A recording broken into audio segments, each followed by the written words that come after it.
Welcome back to my channel. I'm your host, Eastside Legend, and today I will react to the video and then let y'all hear the audio and get my opinion on it. I just thought about it because I was driving on my way home. Just so you know, if you want to listen to this video or subscribe to this channel, it's called Chaz Charday, and it's about Ashley Janae, one of the Swirlers. really be ready to cut a nigga off over the smallest shit. Like the littlest thing, I just be turned off. Like ugh. It was mad people in the regular lane, and the express lane was clear as fuck. I'm zooming through that bitch, passing feet. As a grown man in 2023, living in the state of Florida, specifically Dade County, Broward County, the fuck is you doing without a sun pass?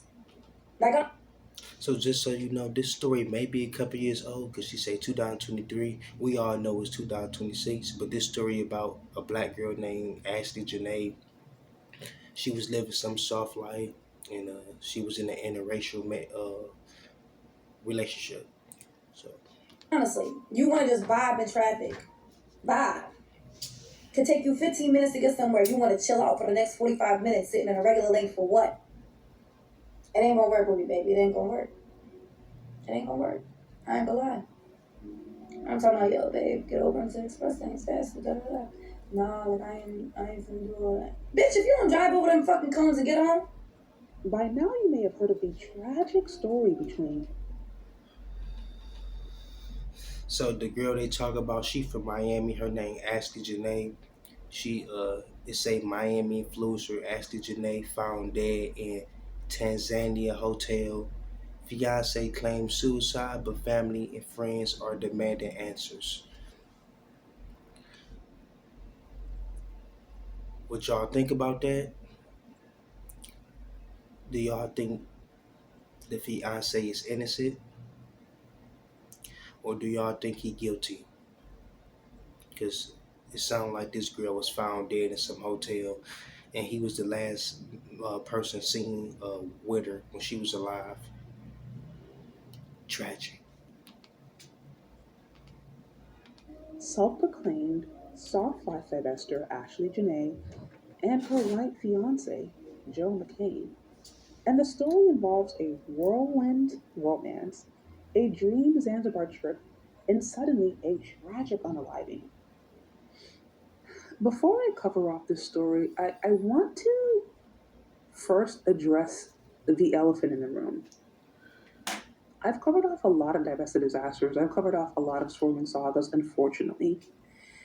And one thing that I think is almost never talked about when it comes to, promoting black women dating white men and the soft life era and getting you a little white man to level up your life. One thing that we oftentimes don't talk about is the fact that black women collectively are not acculturated to deal with white men.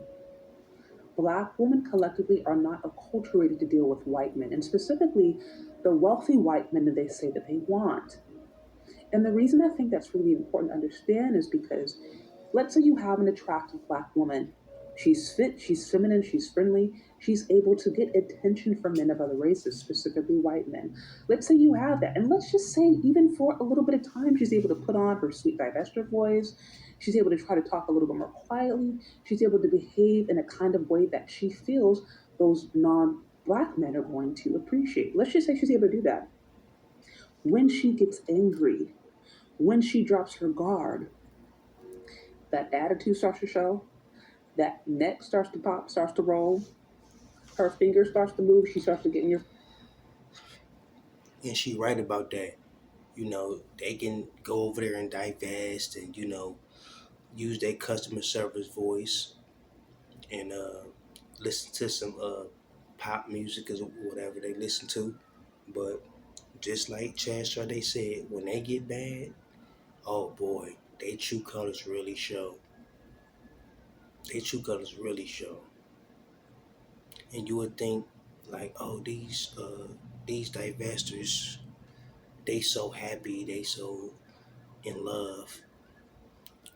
But a lot of times they just faking for the internet, faking for the gram.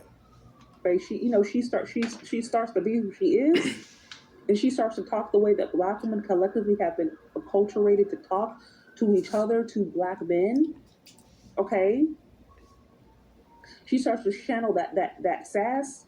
She starts to get real sassy with him. White men don't know how to deal with that. And I'm talking specifically about the white men that And that's why with, when they try that shit with white men, a lot of times they get sent upstairs. The shit we let them get away with, they try that shit with another race, they get sent upstairs or they get slapped right in the mouth.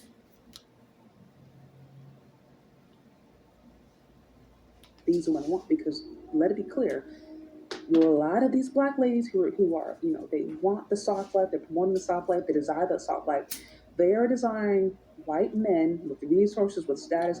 They're desiring the kind of like the MAGA, make America great again. I love America because what America's done for me. They're desiring the kind of white men that white women collectively want. The ones with power, influence, money, connections, the business class, corporate class, white collar, the professional class. That's the kind of white men that they're wanting. Those kind of white men with power are not acculturated to having women with sass cuss them out when they get mad. Women with sass put their finger in their face when they get mad. Women with sass threaten them. Women with sass cuss them out, say all kinds of different things about their mama. Those kind of men are not. See, and black women, they used to doing that to black men.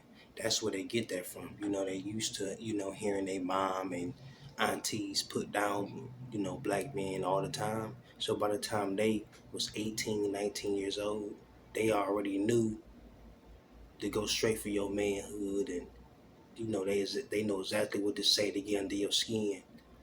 And they try to carry that same attitude with other races of men, and yeah, it don't work. Necessarily acculturated to that. So the reason I'm saying that, I just wanted to lay that foundation because we never talk about that. Somehow, when we see these soft life things, it's like women feel that just because they look a particular way, or just because they're able to, I don't know, bat their eyes, or look nice in a bikini, and maybe even talk in a sweet, divestiture voice for a little bit of time, and they can get a white man's attention, that's enough. But it's like, no, what happens when you get mad? How do you talk to this man when you're frustrated? And we're not going to talk about the fact that That's right. What happens when you get mad? What happens when he say no? Because a lot of these women want to be spoiled, and they want to travel, and they want to wear Louis Vuitton and Chanel and all this stuff. What happens when he say no?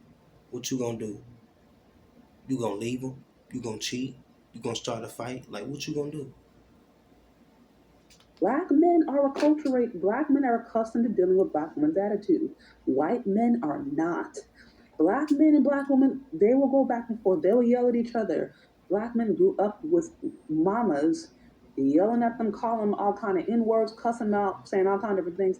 They grew up with that. And so if they experience that from black women, it may be annoying, but it doesn't register to them as like crazy or disrespectful. They're just like, okay, this is just how women are. White men, white, powerful, influential white men, no. I mean, and again, I'm speaking in generalities. I'm speaking in very generalities. I'm not saying like every white man is like this. Of course, there are white men who are verbally abused, all kind of different stuff. But I'm just talking about like the rich, kind of powerful white men. You think these white men grew up and have them? These rich, powerful white men, they're they're You right. And I agree with she's saying. Like, you think these white men work this hard to get all this money, work this long, work this hard to achieve all these goals, and get so far in life to have a black woman come and boss him around like like he a bitch. In fact, it's not acceptable for any man. But of course, for black men, they think it's cute. It's acceptable for us. just a level of decency and respect that they're used to experiencing. There's a level I feel like of decency, respect, and reverence that they're used to experiencing that is not been cultivated in the Black community collectively. And I think sometimes when we hear these stories where it seems as if a Black woman and white man, they're getting along so well and it's all beautiful and soft life, and he's taking her out to Zanzibar, or he's taking her out to Thailand, or he's taking her out to to Dubai, whatever. And then she just up somehow mysteriously unalived, or she's dismembered, okay, or dude crashes out and stabs her 20 times. I have to wonder, was there sass involved in their last altercation? I want. And that's true because black women have a hard time shutting up. You know what I'm saying? You can try to tell them in a nice way, like be quiet or hush, and it's just always pushback. It's always a disagreement. They always want to get the last word. They say they want a leader, but they not willing to follow his direction. If you want a leader and he tell you something, that means you should be able to follow his direction and listen. How do you want a leader if you're not willing to follow? It don't make sense. The math not mathing. Wonder that. I really, really think about that because, like I said, we don't want to talk about the different ways in which we've been acculturated. Y'all got to remember, white folks be growing up in cultures where little Timmy be cussing out his mom. They exist in a culture where Timmy and little Susie will be cussing out their mom and hitting in their parents' face. And the parents will be like, okay, what can I do? Well, how can I make Timmy happy? Putting Timmy in therapy, okay, putting little Miss Susie, trying to get her a bigger room. I'm just saying, it's just a different culture. All I'm saying is that we are acculturated differently. So with that said, I needed to mention that because I wonder how much that plays a role into these stories, and I wonder how much that played a role into this more recent viral story of this young, beautiful, soft life divestor influencer who unfortunately ended up being unalived.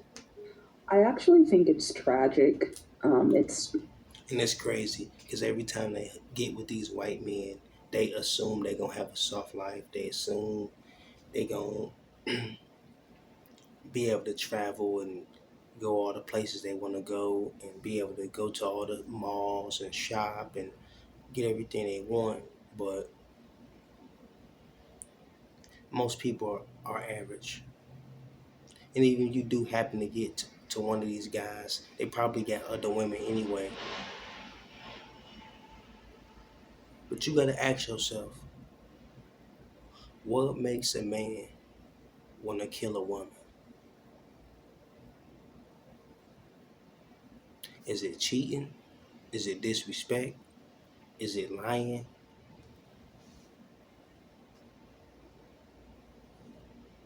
really disappointing. It's horrible when you see young, beautiful black women lose their lives senselessly. And unfortunately, the reason I continue to cover off this trend is because in a sea of propaganda, in a sea of just social media trends, algorithmic trends, and just all of this. And she right about that. It's a lot of trends, just like Olandria and Nick. They popular on TikTok and YouTube and stuff. And it's another Swirler couple interracial. And a lot of times these black women just make a fool of themselves, just being desperate for these guys, who really don't want them. Toxic messaging that continues to lead black women down the road of fantasy that alleges that by them choosing a white man, specifically an older white man, a rich white man, or in some cases, any white man will do, that's going to automatically level up their life. That's going to automatically put them in a better position. That's going to automatically lead to wealth and resources and just money and status and happiness. But And she right, that's not true. It's because just like I said a minute ago, most people are average. It don't matter what race.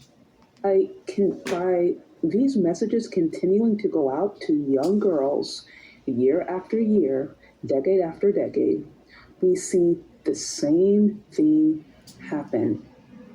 Young, impressionable girls, and even young women, and sometimes even older women, fall into a fantasy. They fall into white validation. They look at white men as their savior, and they end up overlooking obvious red flags. At best, it may end up in a breakup. At best, it may end up in. That's what happened when you put them on the pedestal. When you put them on the pedestal just for being white or whatever fetish you have, this is the type of stuff that happen. Because you got them so high on the pedestal, you not paying attention to the red flags.